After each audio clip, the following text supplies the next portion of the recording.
നമസ്കാരം. പറയാനുണ്ട് തൃശ്ശൂർ എന്ന പരിപാടിയിലേക്ക് സ്വാഗതം. ഞങ്ങൾ ഇന്ന് നിൽക്കുന്നത് തെക്കുംകര ഗ്രാമപഞ്ചായത്തിലാണ്. ജില്ലയെ സംബന്ധിച്ച് വലിയ പഞ്ചായത്തുകളിൽ ഒന്നുകൂടിയാണ് തെക്കുംകര ഗ്രാമപഞ്ചായത്ത്. കരിമത്ര മുതൽ പുന്നമ്പറമ്പ് വരെ നീണ്ടുകിടക്കുന്ന 18 വാർഡുകളാണ് പഞ്ചായത്തിലുള്ളത്. ഒപ്പം ഒട്ടേറെ സവിശേഷതകളും പ്രത്യേകതകളും ഈ ഗ്രാമപഞ്ചായത്തിനുണ്ട്. വാഴാനി ഡാമും ചെപ്പാറയും അടക്കം സ്ഥിതി ചെയ്യുന്നത് തെക്കുംകര ഗ്രാമപഞ്ചായത്തിലാണ്. ഒപ്പം നമുക്കറിയാം, പ്രശസ്തമായ മച്ചാട് മാമാങ്കത്തിൻ്റെ നാടുകൂടിയാണ് തെക്കുംകര ഗ്രാമപഞ്ചായത്ത്. നിലവിൽ LDF ഭരിക്കുന്ന ഭരണസമിതിയാണ് ഇവിടെ ഉള്ളത്. കഴിഞ്ഞ 2 തവണയായി തുടർച്ചയായി LDF ആണ് നിലവിലെ ഭരണസമിതി. പഞ്ചായത്തിൻ്റെ വികസന നേട്ടങ്ങളും കോട്ടങ്ങളും ഒക്കെ നമുക്ക് അറിയേണ്ടതുണ്ട്. അത്തരം ചർച്ചകളിലേക്കാണ് എന്തായാലും നമ്മൾ കടക്കുന്നത്. ഭരണസമിതി അംഗങ്ങളും പ്രസിഡന്റ് അടക്കമുള്ളവർ സജ്ജരാണ്.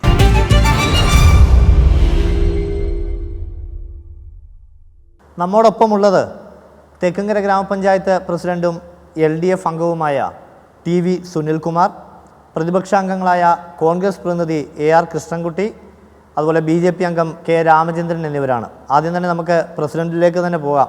കാരണം തെക്കുംകര ഗ്രാമപഞ്ചായത്തിൻ്റെ വികസന സ്വപ്നങ്ങൾ എന്തൊക്കെയാണ്, നേട്ടങ്ങൾ എന്തൊക്കെയാണ്, ചെയ്തു പൂർത്തീകരിച്ച പദ്ധതികളെക്കുറിച്ച് അങ്ങനെ വളരെ വിശദമായി എന്നാൽ വളരെ ചുരുങ്ങിയ സമയം കൊണ്ട് തന്നെ അത് പറഞ്ഞു തീർക്കാൻ കഴിയുമെന്നാണ് പ്രതീക്ഷിക്കുക. എന്തായാലും പ്രസിഡന്റിലേക്ക് തന്നെ, എങ്ങനെയാണ് പ്രസിഡന്റ് ഇപ്പോൾ നമ്മുടെ പഞ്ചായത്തിൻ്റെ ഒരു നിലവിലെ അവസ്ഥ? നമസ്കാരം. തെക്കുംകര ഗ്രാമപഞ്ചായത്ത് ഈ ഭരണസമിതി അധികാരത്തിൽ വന്നതിന് ശേഷം നിരവധി വികസന പ്രവർത്തനങ്ങളാണ് ഇവിടെ നടന്നിട്ടുള്ളതും ഇപ്പോൾ നടന്നുകൊണ്ടിരിക്കുന്നതും. പ്രധാനമായും തെക്കുംകര ഗ്രാമപഞ്ചായത്ത് എന്ന് പറയുന്നത് കാർഷിക മേഖലയാണ്. ഏറെ പ്രാധാന്യമുള്ള ഒരു മേഖല കൂടിയാണ്. അതുകൊണ്ട് തന്നെ കാർഷിക മേഖലയിൽ ഏറ്റവും പ്രധാനപ്പെട്ട നെല്ലാണ്. ആ നെൽകൃഷി പരമാവധി അതിൻ്റെ ഉൽപ്പാദനക്ഷമതയും വർദ്ധിപ്പിക്കുന്നതിനുള്ള നിരവധി പദ്ധതികളാണ് കഴിഞ്ഞ 4 വർഷങ്ങളിലായി ഇവിടെ നടപ്പിലാക്കിയത്. അതുപോലെ തന്നെയാണ് നാളികേരം ഒരു പ്രധാന നാണ്യവിളയാണ് ഈ പഞ്ചായത്തിലെ. അത് സംസ്ഥാന ഗവൺമെൻറ്റിൻ്റെ ഗ്രാമ പദ്ധതിയുമായി ബന്ധപ്പെട്ട് അതിൻ്റെ ഉൽപ്പാദനം വർദ്ധിപ്പിക്കുന്നതിന് കഴിഞ്ഞ 3 വർഷമായുള്ള പദ്ധതികൾ നടന്നു വരികയാണ്. അതുപോലെ തന്നെയാണ് ഔഷധാമൃതം പദ്ധതി എന്ന രീതിയിൽ ആയുർവേദ സസ്യങ്ങൾ വന്യജീവി ആക്രമണം ശല്യം ഒഴിവാക്കുന്നതിന് വേണ്ടി ഒരു പുതിയ പദ്ധതിയാണ്, അതും നടന്നു വരികയാണ്. മറ്റൊന്ന്, തെക്കുംകര ഗ്രാമപഞ്ചായത്ത് ഒരു സമ്പൂർണ്ണ കുടിവെള്ള പദ്ധതി എന്ന രീതിയിലാണ് മുഴുവൻ വീടുകളിലേക്കും വെള്ളം കൊടുക്കാൻ കഴിയാവുന്ന രീതിയിലേക്കാണ് കേന്ദ്ര ഗവൺമെൻറ്റെയും സംസ്ഥാന ഗവൺമെൻറ്റെയും സഹായത്തോടു കൂടി, ജലജീവൻ മിഷൻ്റെ സഹായത്തോടു കൂടി ഇവിടെ വാഴാനി സമഗ്ര ശുദ്ധജല വിതരണ പദ്ധതി വിപുലീകരിച്ച് 14 വാർഡുകളിൽ അതിൻ്റെ വീടുകളിലേക്കുള്ള കണക്ഷൻ ഏകദേശം 65-70% പണി പൂർത്തീകരിച്ചു കഴിഞ്ഞു. മലയോര മേഖലയായ 4 വാർഡുകൾ ഉൾപ്പെടുന്ന പട്ടാഴി പത്താഴക്കുണ്ട് കുടിവെള്ള പദ്ധതി, കോറിയിൽ നിന്ന് വെള്ളം എടുത്ത് ശുദ്ധീകരിച്ച് കൊടുക്കുന്ന പദ്ധതി ഈ പഞ്ചായത്ത് വന്നതിന് ശേഷം 5 കോടി രൂപ ചെലവഴിച്ച് അവിടെ ഏകദേശം 800ഓളം വീടുകൾക്ക് പുതിയതായി കണക്ഷൻ കൊടുക്കാൻ കഴിഞ്ഞു. അപ്പോൾ മലയോര മേഖലയായ ഈ പഞ്ചായത്തിനകത്ത് കുടിവെള്ളക്ഷാമം ഏറെ രൂക്ഷതയുണ്ടായിരുന്നത് ഒരു പരിധിവരെ പൂർണ്ണമായും പരിഹരിക്കണം എന്നാണ് ഞങ്ങൾ ആഗ്രഹിക്കുന്നത്. അതുപോലെ തന്നെയാണ് നമ്മുടെ പഞ്ചായത്തിനകത്ത് മാലിന്യ പ്രശ്നം വലിയൊരു പഞ്ചായത്ത് എന്ന രീതിയിൽ റോഡുകളായാലും തോടുകളായാലും കാനകളായാലും അവിടെയെല്ലാം മാലിന്യ കൂമ്പാരങ്ങളായിരുന്നു. ആ മാലിന്യ കൂമ്പാരങ്ങളെല്ലാം തന്നെ ഹരിതകർമ്മസേനയെ പ്രയോജനപ്പെടുത്തി ഇവിടെ പഞ്ചായത്ത് 23ഓളം ഹരിതകർമ്മ സേനാംഗങ്ങളുണ്ട്. അവർ വീടുകളിൽ പോയി അതുപോലെ തന്നെ പൊതു ഇടങ്ങളിൽ നിന്നെല്ലാം ഇതെല്ലാം പെറുക്കി ഇവിടെ RRFിൽ ബെഡ് ചെയ്ത് കൊടുക്കുന്ന പദ്ധതി നമ്മളിവിടെ നടപ്പിലാക്കുകയാണ്. അങ്ങനെ അതിൻ്റെ ഭാഗമായി വലിച്ചെറിയൽ മുക്ത പഞ്ചായത്ത് എന്ന രീതിയിലേക്കുള്ള ലക്ഷ്യം അതിലേക്ക് പതുക്കെ നടന്നെടുക്കുകയാണ്. മാലിന്യമില്ലാത്ത ഒരു തെക്കുംകര എന്ന രീതിയിലേക്കാണ് ഇപ്പോൾ ഗ്രാമപഞ്ചായത്ത് പോയിക്കൊണ്ടിരിക്കുന്നത്. അതുപോലെ തന്നെ ഗ്രാമപഞ്ചായത്തിനകത്തുള്ള ഏറ്റവും പ്രധാനപ്പെട്ട ഒരു പ്രശ്നമാണ് ഗതാഗതം. നമ്മുടെ പഞ്ചായത്തിലെ ഏറ്റവും പ്രധാനപ്പെട്ട ഒരു റോഡാണ് കരിമത്ര താണിക്കുളം വരെയുള്ള പൊങ്ങണങ്ങാട് വരെയുള്ള റോഡ്. ആ റോഡ് ഏകദേശം ഇപ്പോൾ 63 കോടി രൂപയുടെ വികസന പ്രവർത്തനം അതിവേഗതയിൽ നടന്നു വരികയാണ്. വലിയ രീതിയിലുള്ള വലിയ പട്ടണ സദൃശ്യമായ രീതിയിലേക്കുള്ള മനോഹരമായ റോഡ് ഒരു വശത്ത് പണി കഴിക്കുന്നു, മറുവശത്ത് വീരോലിപ്പാടം മണലിത്ര ഭാഗത്തേക്ക് ഏകദേശം 4.5 കോടി രൂപ ചെലവഴിച്ച് ഏകദേശം റോഡിൻ്റെ പണി പൂർത്തീകരിച്ചു കഴിഞ്ഞു. അതുപോലെ തന്നെ തെക്കുംകര പനിങ്ങാട്ടുകര വഴി മംഗലം വഴി പുല്ലാനിക്കാട് വടക്കാതിരിക്ക് പോകുന്ന റോഡ് ഏകദേശം 4.5 കോടി രൂപയുടെ പണി ആരംഭിച്ചു കഴിഞ്ഞു. ഈ പഞ്ചായത്തിൻ്റെ ഒരു അറ്റത്തായ കുറാഞ്ചേരി റോഡിൻ്റെ പണി 12 കോടി രൂപയുടെ പൂർത്തീകരിച്ചു കഴിഞ്ഞു.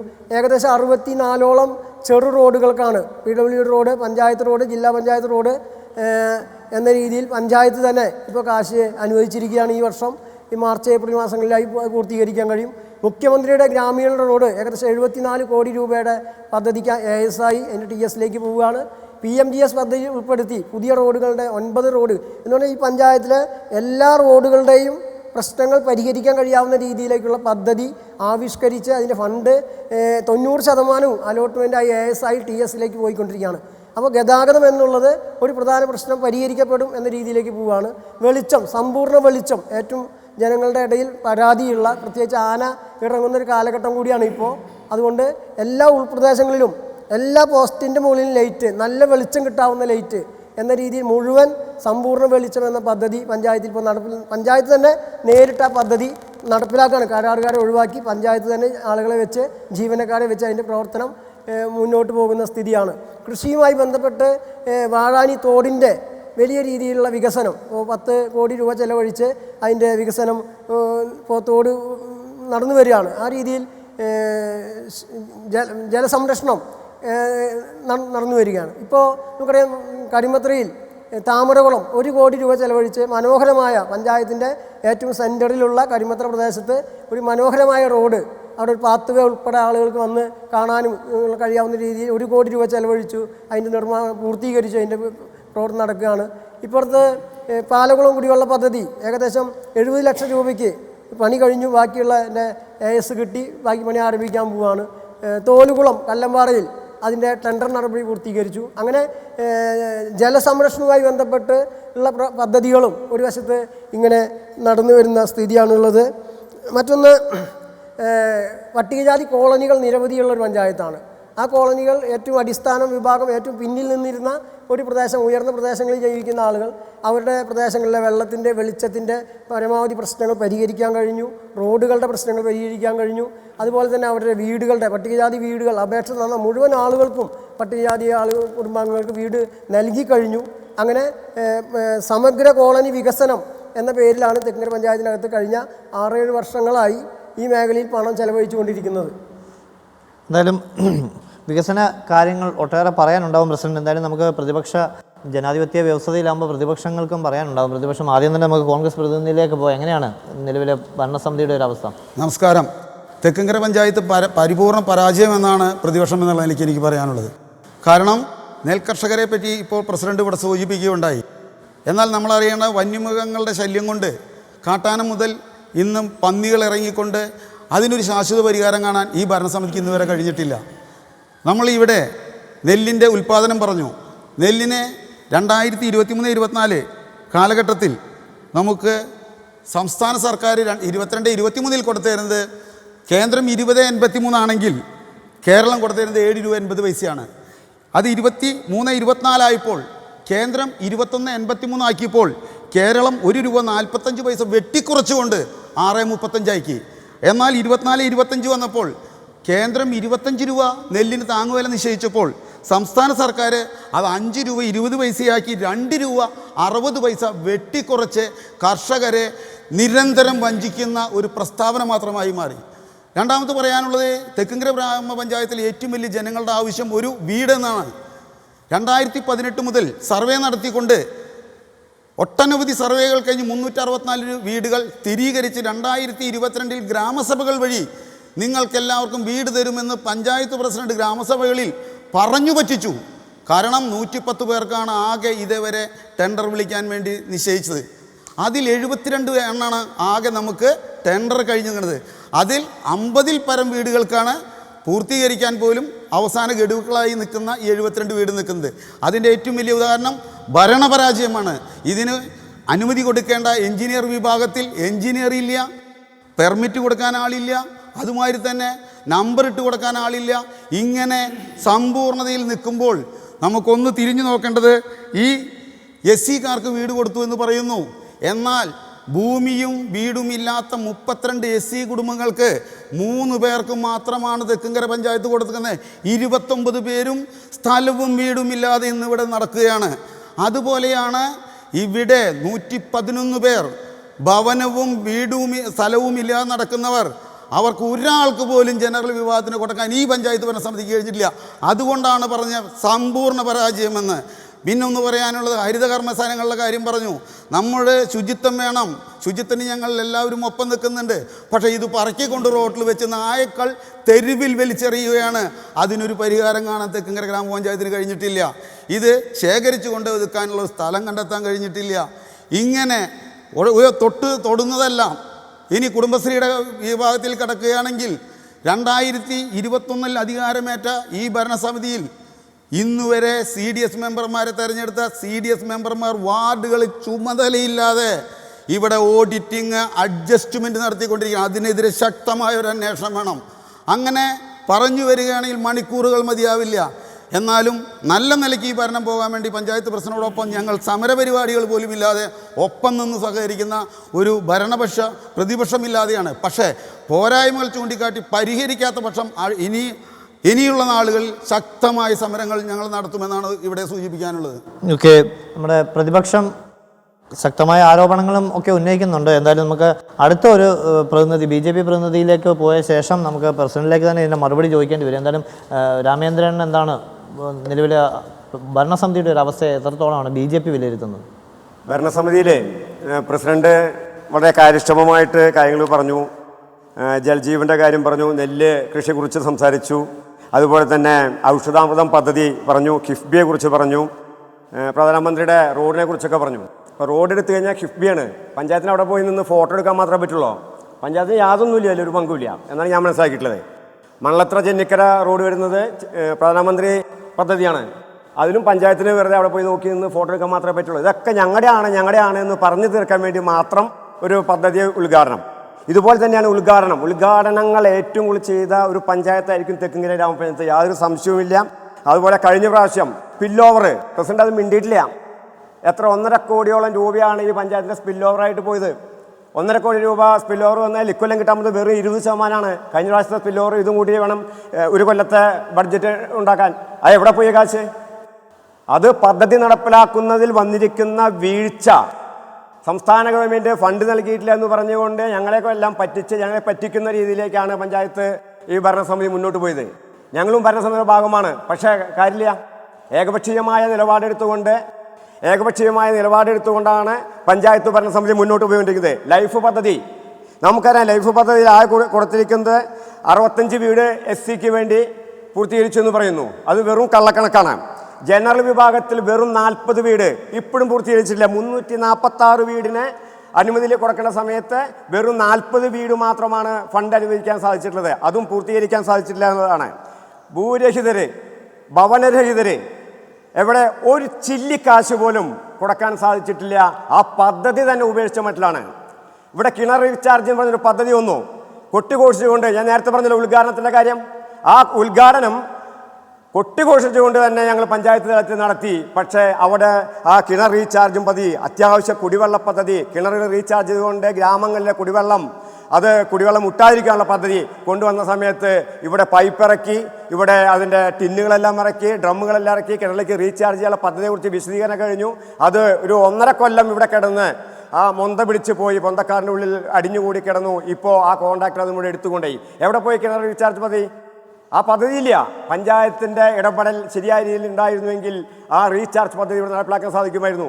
കുടുംബശ്രീ എന്താ കുടുംബശ്രീ നടന്നിരിക്കുന്നത്? ഏതെങ്കിലും വിധത്തിലുള്ള ക്രിയാത്മകമായ ഒരു പദ്ധതി കാണിക്കാൻ സാധിക്കുമോ? ഈ ജിംകിങ് കമ്പനി വാങ്ങാനല്ലാതെ ഒരു വ്യാവസായിക അടിസ്ഥാനത്തിൽ ഒരു പദ്ധതി നടപ്പിലാക്കിയെന്ന് സാധിക്കുമോ? ഒരു കുടുംബത്തിന് ഏതെങ്കിലും വിധത്തിൽ സാമ്പത്തിക നിലവാരം ഉയർത്താനുള്ള രീതിയിൽ ഒരു പദ്ധതി നടപ്പിലാക്കിയെന്ന് കുടുംബശ്രീ പറയാൻ സാധിക്കില്ല. ഒരു LED 9 പേരെ വെച്ചുകൊണ്ട് തുടങ്ങിയതാണ് ഇവിടെ വ്യവസായ പാർക്ക് എന്ന് പറഞ്ഞ സംരംഭത്തിലെ LED. ഇപ്പോൾ വെറും 2 പേരാണ് LED.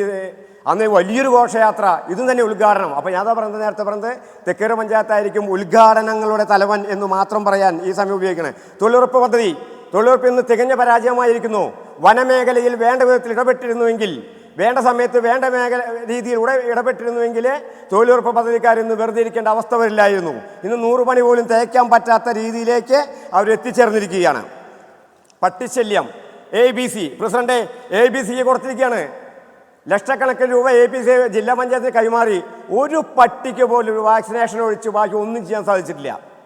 അവരുടെ ആ വന്ധ്യംകരണ പ്രക്രിയയ്ക്ക് വേണ്ടിയാണ് ലക്ഷക്കണക്കിന് രൂപ ജില്ലാ പഞ്ചായത്തിന് കൊടുത്തത്. ഒരു പട്ടിയെ വന്ധ്യീകരണം ചെയ്യാൻ നമുക്ക് സാധിച്ചിട്ടില്ല. നേരത്തെ പറഞ്ഞതുപോലെ കാട്ടുപന്നി ശല്യം, കുരങ്ങൻ്റെ ശല്യം, മലയാളൻ്റെ ശല്യം, കർഷകരിന് എന്ത് ചെയ്യും? കർഷകരുടെ അവസ്ഥ വളരെ വളരെ ദയനീയമായ അവസ്ഥയിലാണ്.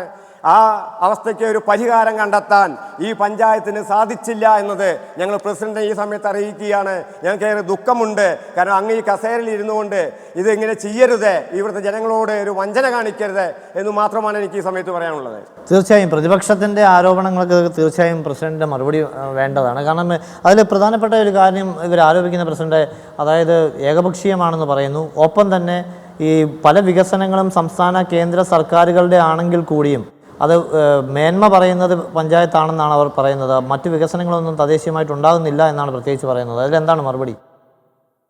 എന്തായാലും ഇവിടെ വന്ന ആദ്യ ആരോപണം കൃഷ്ണൻകുട്ടി മെമ്പറിൻ്റെയാണ്. നെല്ലിൻ്റെ ഉൽപ്പാദനവുമായി ബന്ധപ്പെട്ടുള്ള കണക്ക് വെച്ചുകൊണ്ടാണ് പറഞ്ഞത്. ആ കണക്ക് വെറും തെറ്റായ കണക്കാണ്.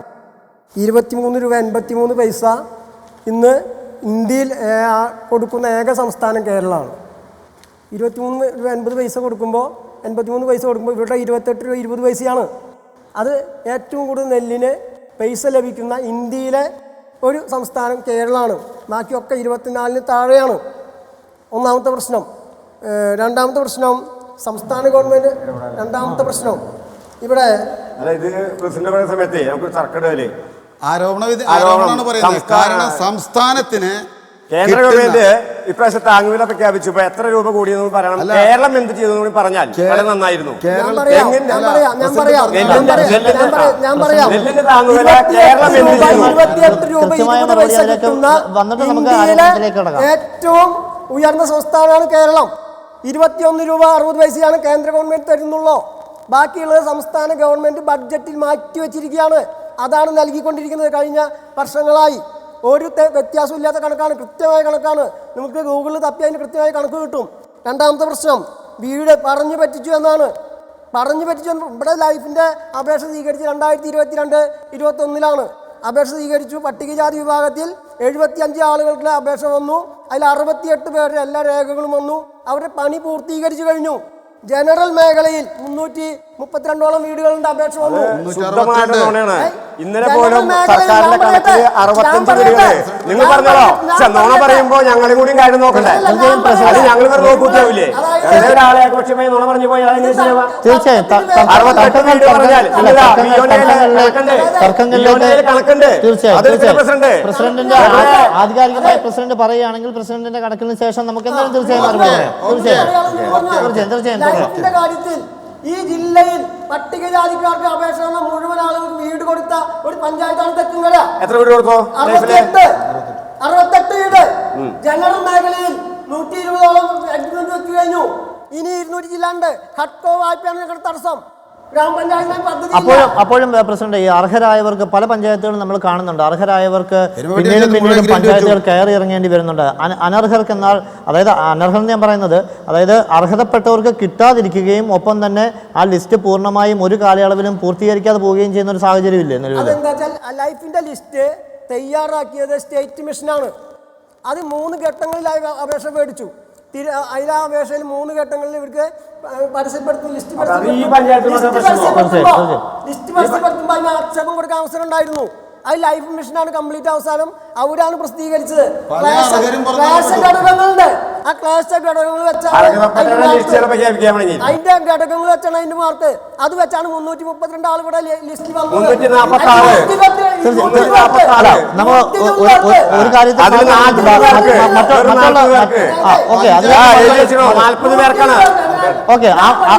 ലൈഫിലെ മറുപടിക്ക് ഒപ്പം തന്നെ മറ്റുള്ളതിനോടും വേഗത്തിൽ മറുപടി പറയാം.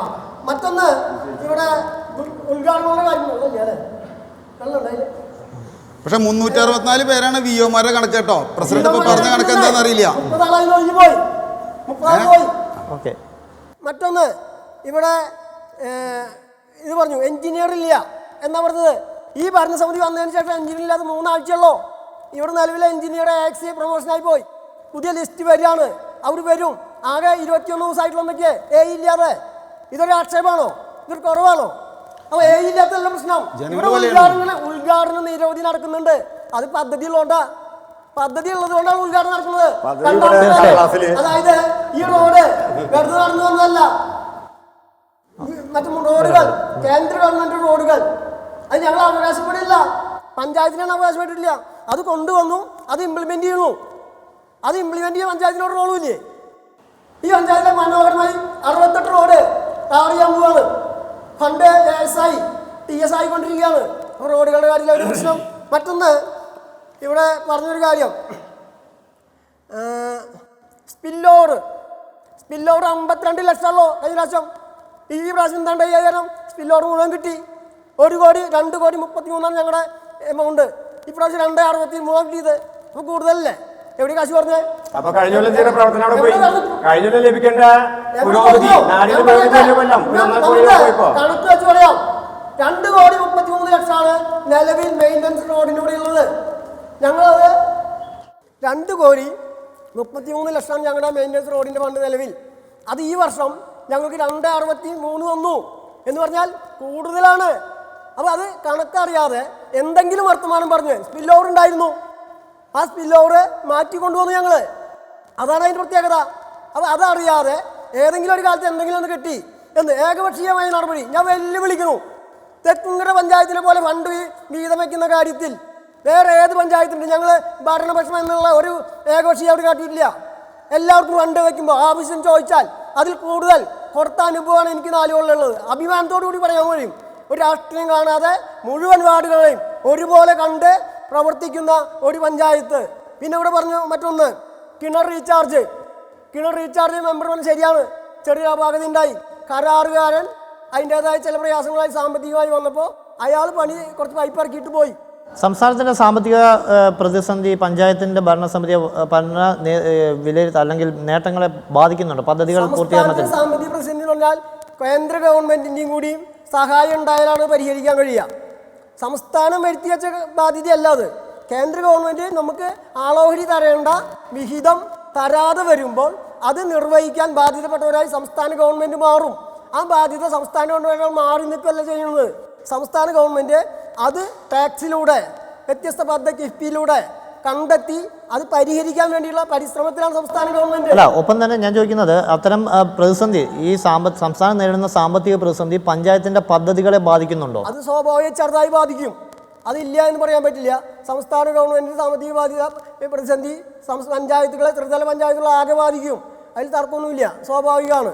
മറ്റൊന്ന് പട്ടിശല്യം എന്ന് പറഞ്ഞു. പട്ടിശല്യം നമ്മളിവിടെ വാക്സിനേഷൻ ചെയ്യുന്നുണ്ട്, പിന്നെ നമുക്ക് എന്ത് ചെയ്യാൻ കഴിയും? പുതിയൊരു നിർദ്ദേശം വരട്ടെ. എനിക്ക് മനസ്സിലായി, വാക്സിനേഷൻ ചെയ്ത പട്ടിനെ ആളെ കടിക്കില്ലേ, സംവിധാനം. ഇപ്രാവശ്യം ഞങ്ങള് മെമ്പറിന്റെ അഭിപ്രായം സ്വീകരിച്ച് ഇപ്രാവശ്യം പദ്ധതി വെച്ചിട്ടുണ്ട്. കഴിഞ്ഞ കൊല്ലം പറഞ്ഞായിരുന്നു, അല്ല നടപ്പിലായില്ല, കൊണ്ടുവച്ചില്ല. പിന്നെ കാട്ടുപന്നിയുടെ കാര്യം പറഞ്ഞു. നമ്മളിപ്പോൾ വെടിവെക്കാൻ ഷൂട്ടർമാരെ, ഇത് നമ്മൾ വിചാരിക്കുന്ന വേഗതയിൽ കാര്യങ്ങൾ നടക്കുന്ന കാര്യങ്ങളല്ല, അതുകൂടി പ്രായോഗികമായി നമ്മൾ ചിന്തിക്കേണ്ടതുണ്ട്. അത് കുറ്റപ്പെടുത്താൻ വേണ്ടിയല്ല. പിന്നെ പഞ്ചായത്തിന് പ്രാദേശികമായിട്ട് അനുമതി കൊടുക്കാവുന്ന തരത്തിലേക്ക് നിയമം അതിന്റെ മാറിയിട്ടുണ്ട്. പഞ്ചായത്ത് ഭരണസമിതി ഞങ്ങൾ ഒരുമിച്ച് തീരുമാനമെടുക്കുകയും ഷൂട്ടർമാരെ ഏർപ്പാടാക്കുകയും നെല്ല് വിളവ് തുടങ്ങുന്ന സമയത്താണ് പന്നിയുടെ ഭയങ്കര ശല്യം ഉണ്ടായിരുന്നത്. ഒരു ഉണ്ട പന്നിക്ക് കഴിഞ്ഞു. അത്തരം കാര്യങ്ങളൊക്കെ ധാരണയായി കഴിഞ്ഞു, എഗ്രിമെന്റ് വെച്ചു, കൊയ്ത്ത് കഴിഞ്ഞു, കൃഷിക്കാരന് ആവശ്യം കഴിഞ്ഞു, നമുക്കിത് ചെയ്യണം. കേന്ദ്ര ഗവൺമെന്റും കൂടി അനുമതിയുടെ ഭാഗമായിട്ടാണ് ഇത് വന്നത്. ഇപ്പോൾ എത്രയോ കാലങ്ങളായി കാത്തിരിക്കുകയാണ്. അന്നും ഈ പന്നികളുടെ ശല്യം ഉണ്ടായിരുന്നു. ഇപ്പോൾ ഒരു ആശ്വാസം, ഇന്നിപ്പോൾ അതിനുള്ള അനുമതിയായി. ഒരു പന്നിക്ക് 1500 രൂപയായി മറവ് ചെയ്യാൻ, വെടിയൊക്കെ 1500 3000 രൂപ കിട്ടുന്നതായി. അപ്പോൾ എന്താ വെച്ചാൽ ഷൂട്ടർമാർക്ക് അതിനോട് താല്പര്യമായി. കാരണം ഇത് സംസ്കരിക്കാൻ വലിയ കാശ് വേണം. ഇതൊക്കെ നിലവിൽ ചില പ്രതിസന്ധികളായി നിൽക്കുകയായിരുന്നു. അതുകൊണ്ടാണ്. അല്ലാണ്ട് ഗ്രാമപഞ്ചായത്തുകളുടെ ഇവർക്ക് മാത്രമല്ല, പഞ്ചായത്തുകളുടെ മാത്രം ഒരു പ്രശ്നത്തിൻ്റെ ഭാഗമല്ലാതെ ഇത് സാവധാനം പരിഹരിക്കപ്പെടാവുന്ന ഒരു വിഷയമാണ്. അതാണ് എനിക്ക് അതുമായി ബന്ധപ്പെട്ട് നേരത്തെ സൂചിപ്പിച്ച പ്രസിഡന്റ്, അതായത് ഈ തെരുവ് നായ ശല്യം നമുക്കറിയാം സംസ്ഥാനത്ത് ഏറ്റവും വലിയ പ്രതിസന്ധി നേരിടുന്ന ഒരു കാലഘട്ടം കൂടിയാണ്. വന്യമൃഗ ശല്യം കർഷകരെ ബാധിക്കുന്നു, അല്ലെങ്കിൽ നാട്ടിൽ ജനങ്ങളുടെ സ്വൈരവികാരം നഷ്ടപ്പെടുത്തുന്നു എന്നതിനൊപ്പം തന്നെ തെരുവുനായ ശല്യം അതിരൂക്ഷമായ ഒരു കാലഘട്ടത്തിലാണ് നമ്മളിപ്പോൾ. നമുക്കറിയാം വിദ്യാർത്ഥികളടക്കം, സ്ത്രീകളടക്കം, അല്ലെങ്കിൽ രാത്രികാലങ്ങളിലെ കാട്ടുപന്നികളുടെ ആക്രമണം, ഇത്തരം മൃഗങ്ങളുടെ, അതായത് തെരുവുനായ അടക്കമുള്ള ശല്യങ്ങൾക്ക് ശാശ്വതമായ പരിഹാരം തദ്ദേശീയമായി തന്നെ നമ്മൾ കൊണ്ടുവരേണ്ടതല്ലേ? ABC പ്രോജക്റ്റുകൾ അടക്കം കൃത്യമായി നടപ്പിലാക്കേണ്ടതല്ലേ? അതായത് ഇപ്പോൾ നമ്മൾ ABC വഴി വന്ധീകരണത്തിന് കാശ് വെച്ചിട്ടുണ്ട്. അതുപോലെ തന്നെ വാക്സിനേഷൻ 2 കൊല്ലമായി വെച്ചുകൊണ്ടിരിക്കുകയാണ്. കാരണം അന്ന് പട്ടികൾ കടിച്ചിരുന്നു, ഇപ്പോൾ ആ കടി കുറഞ്ഞിട്ടുണ്ട്. പക്ഷേ അതിനും ഇപ്പോഴും കാശ് വെച്ച് വന്ധീകരണം ഇപ്പോൾ നമ്മൾ പൈസ വെച്ച് അത് വെറ്റിനറി ഡോക്ടറുമായി ബന്ധപ്പെട്ട് തുടരാൻ പോവാണ്. ഈ ഭരണസമിതി മറ്റൊരു കാര്യം, ഇതിന് ഭരണസമിതി തുടർച്ചയല്ലേ, തുടർച്ചയാണ്. അത് ഇപ്പോൾ ഒരു വിഭാഗം അല്ലെങ്കിൽ ഒരാൾ തന്നെ എന്നല്ലോ, അതായത് ഒരു പദ്ധതിയാണല്ലോ. അതായത് ഒരു നായനെ വെടിവെക്കാൻ പഞ്ചായത്തിന് അധികാരമില്ലല്ലോ, കൊല്ലാധികാരമില്ലല്ലോ, കൊന്നു കഴിഞ്ഞാൽ ക്രിമിനൽ കുറ്റല്ലേ, എന്ത് ചെയ്യും? അപ്പോൾ നമുക്ക് പ്രായോഗികമായി ചെയ്യാൻ കഴിയാവുന്നതിൻ്റെ പരിമിതിക്കുള്ളിൽ നിന്നുകൊണ്ടാണ് ഇത്തരം പദ്ധതികൾ ഇംപ്ലിമെൻറ്റ് ചെയ്യാൻ പറ്റുള്ളൂ.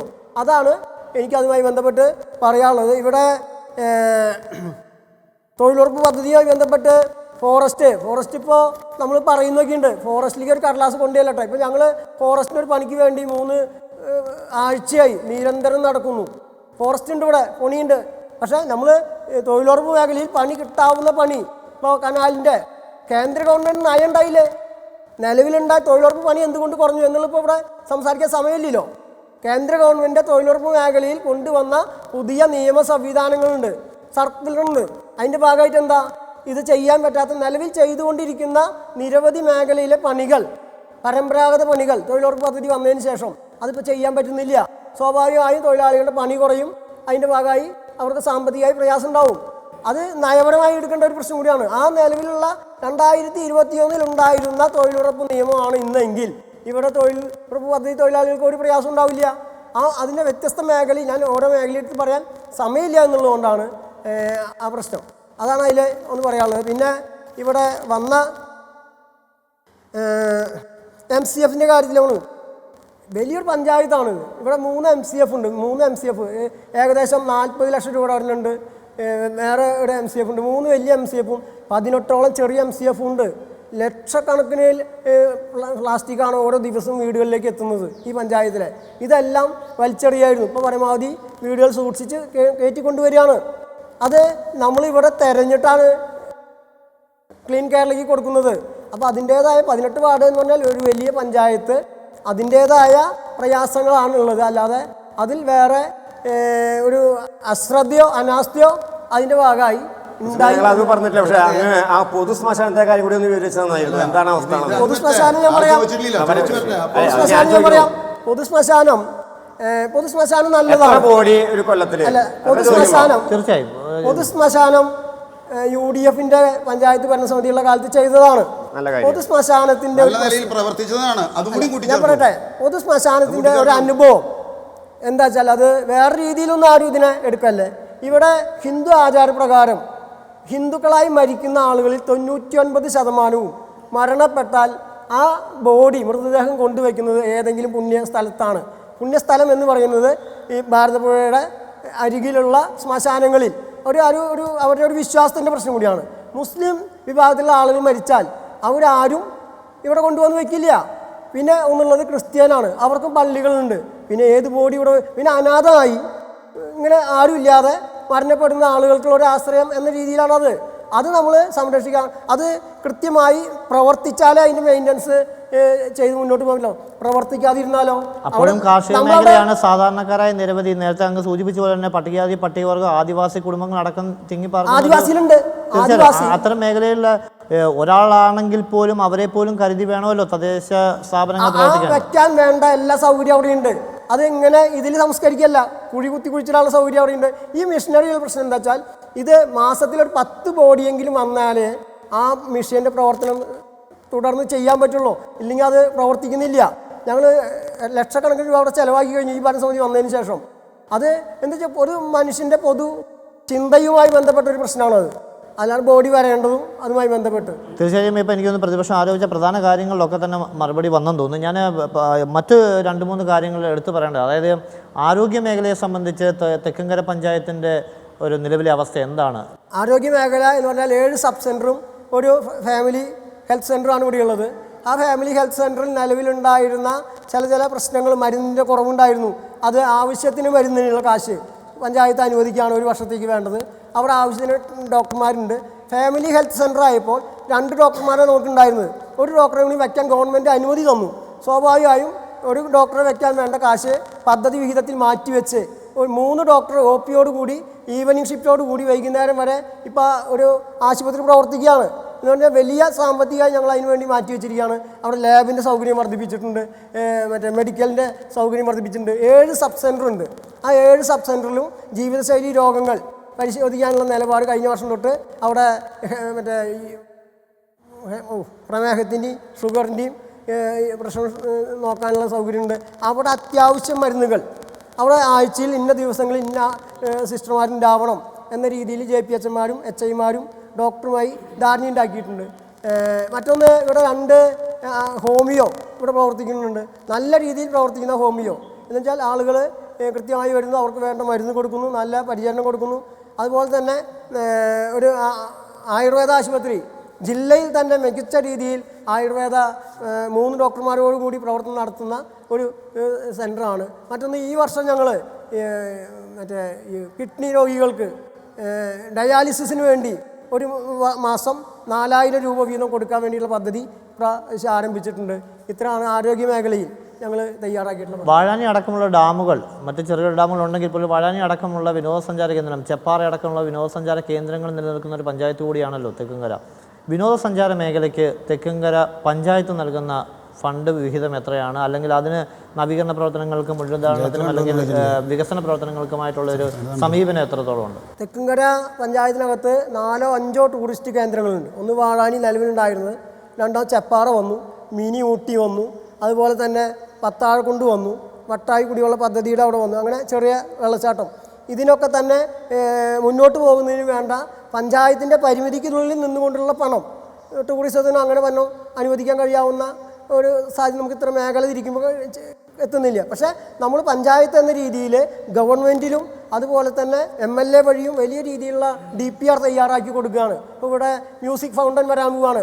ഈ കേരളത്തിൽ തന്നെ ഏറ്റവും മനോഹരമായ രീതിയിൽ ജലധാര പാട്ടിനനുസരിച്ച് വെള്ളം തുള്ളിക്കളിക്കുന്ന രീതിയിലേക്കുള്ള 5,98 ലക്ഷത്തിൻ്റെ ജലധാരയ്ക്ക് മറ്റേ കമ്മിറ്റി രൂപീകരിച്ചു. അതിൻ്റെ ഉദ്ഘാടനം ബഹുമാനപ്പെട്ട റിയാസ് മിനിസ്റ്റർ അടുത്ത മച്ചാട് മാമാങ്കത്തിൻ്റെ 18-ാം തീയതി രാവിലെ 10 മണിക്ക് നിർവഹിക്കുകയാണ്.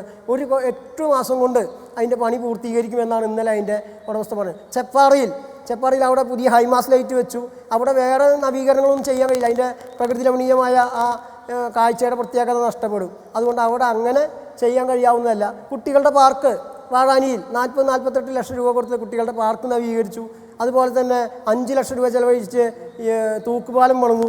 ഇതൊക്കെ യാഥാർത്ഥ്യമാണ് ഇപ്പോൾ നടന്നുകൊണ്ടിരിക്കുന്ന ടൂറിസം മേഖലയിലെ വ്യത്യസ്തമായ അടിസ്ഥാന സൗകര്യങ്ങളിലേക്ക് പഞ്ചായത്തിന് കടക്കാൻ കഴിയും. അത് അവിടെ ചെറിയ ചെറിയ വർക്കുകൾക്ക് നമ്മൾ 2 ലക്ഷം 3 ലക്ഷം അങ്ങനെയൊക്കെ കൊടുക്കാൻ നമ്മൾ ഇതുവരെ നമുക്ക് കഴിഞ്ഞിട്ടുള്ളൂ. വലിയ പ്രൊജക്റ്റ് അവിടെ വയ്ക്കാൻ നമുക്ക് കൊടുക്കാൻ കഴിഞ്ഞിട്ടില്ല. അതിന് സാമ്പത്തിക പ്രശ്നം കൂടി ഉണ്ട്. ആ മേഖലയിൽ ചെലവഴിക്കുന്ന ഒരു പ്രശ്നം കൂടി അവിടെ അതുമായി ബന്ധപ്പെട്ട് പോയി. അതുപോലെ തന്നെ ഈ നമുക്കറിയാം സാംസ്കാരിക രംഗത്ത് നോവലിസ്റ്റുകളടക്കം അല്ലെങ്കിൽ സാഹിത്യകാരന്മാരൊക്കെ ഉള്ള ഒരു പഞ്ചായത്ത് കൂടിയാണല്ലോ. സാംസ്കാരിക പ്രവർത്തനങ്ങൾക്ക് അതിന് മുൻതൂക്കം നൽകുന്ന തരത്തിലുള്ള പദ്ധതികൾ അല്ലെങ്കിൽ അത്തരത്തിലുള്ള കാര്യങ്ങളിലേക്ക് നമുക്ക് പ്രതിപക്ഷങ്ങൾക്കും പറയാം. അല്ല, ഞങ്ങൾക്ക് സമയം തരണ്ടേ? സമയം തരുമ്പോൾ നിങ്ങൾക്ക് അതിന് മറുപടി തരും. തീർച്ചയായും. അല്ല, ഈ കൂട്ടത്തിൽ തന്നെ പ്രതിപക്ഷത്തിലും പറയാം. കഴിഞ്ഞ വിഷയം ഓരോന്ന് കഴിയട്ടെ. ഈ ജലജീവൻ വിഷയത്തിൽ നിങ്ങൾ ഏത് വാർഡിലും ക്യാമറ ആയിട്ടൊന്ന് ഇറങ്ങി നോക്കിക്കോളോ. ഒരു റോഡിൻ്റെ ഒരു സൈഡ് മാത്രം ഒരു പൈപ്പിട്ട് പോയിണ്ടാവും. ഇനിയിപ്പോൾ പുതിയ റോഡ് നിർമ്മാണം വരാൻ പോവാണ്. ഇപ്പോൾ ഒന്നും ചെയ്യില്ല. 3.5 കോടി രൂപയ്ക്ക് പുതിയ പുല്ലാനിക്കടന്ന് വരുന്ന റോഡ് വന്നു കഴിഞ്ഞാൽ ഇവിടുന്ന് ഇനി ഇത് കുത്തിപ്പൊളിച്ചിട്ട് വേണം അങ്ങോട്ട് ഇടാൻ. കുറേ വർഷങ്ങളായിട്ട് ആ ജലജീവൻ സ്തംഭിച്ച് കിടക്കുകയാണ്. കുറേ ലഹള ഞങ്ങൾ പഞ്ചായത്തിൽ കൂട്ടുമ്പോൾ ഇടയ്ക്ക് ഒരാൾ വരും, 2 പൈപ്പ് കണക്ട് ചെയ്യും, അവർ പോകും. ആരേനും ഭയമില്ലാത്തൊരു ഉദ്യോഗസ്ഥ സംവിധാനം പ്രസിഡന്റ് പറഞ്ഞാലും കൂട്ടാക്കില്ല. ഞാൻ പ്രസിഡന്റിനോട് ഇരുത്തിക്കൊണ്ട് പറയാൻ ഞങ്ങൾ ആര് പറഞ്ഞാലും പ്രസിഡന്റ് പറഞ്ഞാലും കൂട്ടാക്കാത്ത വാട്ടർ അതോറിറ്റി ഡിപ്പാർട്ട്മെൻറ്റും ജലജീവൻ്റെ ഉദ്യോഗസ്ഥന്മാരും ഇവിടെ വിഹരിക്കുന്നവർ അവർക്ക് ഇഷ്ടപ്രകാരം ഒരു വാർഡിലും പൂർത്തീകരിച്ചിട്ടില്ല. ഒറ്റ വാർഡിലും 18 വാർഡിൽ ഏതെങ്കിലും ഒരു വാർഡ് ജലജീവന്റെ പദ്ധതി പൂർത്തീകരിച്ചു എന്ന് പറഞ്ഞാൽ ഈ മെമ്പർ സ്ഥാനം തന്നെ രാജിവെക്കാൻ ഞാൻ അത്ര ഉറപ്പ് പറയുന്നു കാര്യത്തിൽ. അതുപോലെ തന്നെയാണ് ഈ പുല്ലാനിക്കാട് റോഡ്, 5 കിലോമീറ്ററോളം വരുന്ന പുല്ലാനിക്കാട് റോഡ് 3 കൊല്ലം മുമ്പ് PWD റെസ്റ്റ് ഹൗസിൽ 2 MLA-മാരുടെയും നഗരസഭാ അധ്യക്ഷൻ്റെയും അതുപോലെ തന്നെ മറ്റുള്ള ജനപ്രതിനിധികളും ഉദ്യോഗസ്ഥ വൃന്ദങ്ങളും ഇരുന്ന് അവിടെ തീരുമാനമെടുത്ത് 7.5 കോടി രൂപയ്ക്ക് ആ റോഡ് നിർമ്മാണ പ്രവർത്തനം ആരംഭിക്കുകയാണ്. അതാത് വാർഡിലെ മെമ്പർമാരെ നിങ്ങൾ വീടുകൾ കയറി പറയണം, സ്ഥലം വിട്ടുകൊടുക്കേണ്ട കാര്യങ്ങൾ പറയണം. അത് പ്രകാരം ഞങ്ങൾ ചെയ്തു. എൻ്റെ പുന്നമ്പറമ്പ് 18-ാം വാർഡ് അവിടെ എല്ലാ വീട്ടിലും ആവശ്യമുള്ള സ്ഥലങ്ങൾ വിട്ടുതരാൻ തയ്യാറാണ്. PWD ഒന്ന് സർവേ നടത്തി. അവിടെ ആനയും കുറ്റിയൊക്കെ അടിച്ചു പോയി. 3.5 കൊല്ലം ഏകദേശം മിണ്ടാതിരുന്നു. കഴിഞ്ഞ പ്രാവശ്യത്തെ മച്ചാട് മാമാത്തിന് മുന്നേ ആയിരുന്നു ഈ മീറ്റിംഗ്. ഇപ്പോൾ 3 കൊല്ലം കഴിയാൻ പോവാണ്. 3 കൊല്ലം കഴിഞ്ഞു. പിന്നീട് അന്വേഷിക്കുമ്പോൾ ആരും ഇതേ തുടങ്ങായി എന്ന് പറയും. പക്ഷേ ഇന്ന് വരെ തുടങ്ങിയിട്ടുള്ളതാണ്. ഇപ്പോൾ അതേ പുതിയൊരു സംവിധാനത്തേക്ക് പോയി. ഞാൻ ഏറ്റവും അവസാനം മനസ്സിലാക്കിയത് ഇപ്പോൾ റോഡ് 3.5 കോടി രൂപ മുടക്കി അത് ടാർ ചെയ്യുക. ഈ പുല്ലാനിക്കാട് പുന്നമ്പറമ്പ് റോഡിൻ്റെ ഏറ്റവും വലിയ പ്രശ്നം വളവ് തിരിവുകളാണ്. അതൊന്ന് നേരെയാക്കിയിട്ടാൽ മതി. നിങ്ങൾ ആരും റോഡ് നേരെയാക്കണ്ട. ആദ്യം ആ വളവുകൾ തീർത്തുകൊണ്ട് വാഴാനിയിൽ എന്തെങ്കിലും വിധത്തിലുള്ള എമർജൻസി, കിഴക്കൻ മലയോര മേഖലയിൽ എന്തെങ്കിലും വിധത്തിലുള്ള എമർജൻസി വന്നു കഴിഞ്ഞാൽ മെഡിക്കൽ കോളേജിലേക്ക് ഒന്ന് പോകണമെങ്കിൽ നമ്മൾ ഏത് വഴിക്ക് പോവും? തെക്കങ്കര ഗ്രാമപഞ്ചായത്തിൽ പ്രസിഡന്റ് പറഞ്ഞ ഈ വികസനത്തിൻ്റെ കാര്യത്തിൽ സംസ്ഥാനത്ത് ഏറ്റവും കൂടുതൽ നെല്ലിന് വില കൊടുക്കുന്നതാണ്. എന്നാൽ സംസ്ഥാനത്ത് ഈ ഭരണം ഉള്ള സമയത്ത് 7 രൂപ 80 പൈസ കൊടുത്തിരുന്നത് 5 രൂപ 20 പൈസയാക്കി വെട്ടിക്കുറച്ചതിനൊരു സമാധാനം പ്രസിഡന്റ് പറഞ്ഞിട്ടില്ല. ആ സമയത്ത് 23 രൂപ കേന്ദ്ര ഗവൺമെൻറ്റും കൂട്ടുമ്പോൾ 31 രൂപ കർഷകന് കിട്ടേണ്ടതാണ്. അതുപോലെ തന്നെ 15 വർഷങ്ങളായിട്ട് വെറും 12 രൂപയാണ് ഒരു കിൻഡലിന് കർഷകന് കൂലി ചെലവ് കൊടുക്കുന്നത്. എന്നാൽ കഴിഞ്ഞ പ്രസിഡന്റ് അടക്കം ഇവിടെ യൂണിയൻകാരുടെ മീറ്റിംഗ് കൂടിയാൽ 39 രൂപയാണ് ഒരു ചാക്കിന്, എന്ന് വെച്ചാൽ 50 മുതൽ 70 വരെ. അപ്പോൾ അവർക്ക് 78 രൂപ കൊടുക്കുമ്പോൾ കർഷകന് കിട്ടുന്നത് വെറും 12 രൂപ. നാളുകളായി 10 പൈസ സംസ്ഥാന സർക്കാരോ പഞ്ചായത്തോ കൂട്ടി കൊടുത്തിട്ടില്ല. അതുപോലെ തന്നെയാണ് വിനോദസഞ്ചാര കേന്ദ്രം. തെക്കങ്കര ഗ്രാമപഞ്ചായത്തിലെ ചെപ്പാറ പറഞ്ഞു, വാടാനി പറഞ്ഞു. എന്നാൽ നമ്മുടെ വിരുപ്പാക്കയിലെ ശ്മശാനത്തിൻ്റെ കാര്യം പറഞ്ഞു. ബഹുമാനപ്പെട്ട CM ബാലകൃഷ്ണൻ വലിയ ഒരു പദ്ധതിയുമായി ഈ വടക്കാഞ്ചേരി നിയോജകമണ്ഡലത്തിൽ തന്നെ ആദ്യമായി കൊണ്ടുവന്ന ഒരു ക്രിമിറ്റോറിയമാണ്.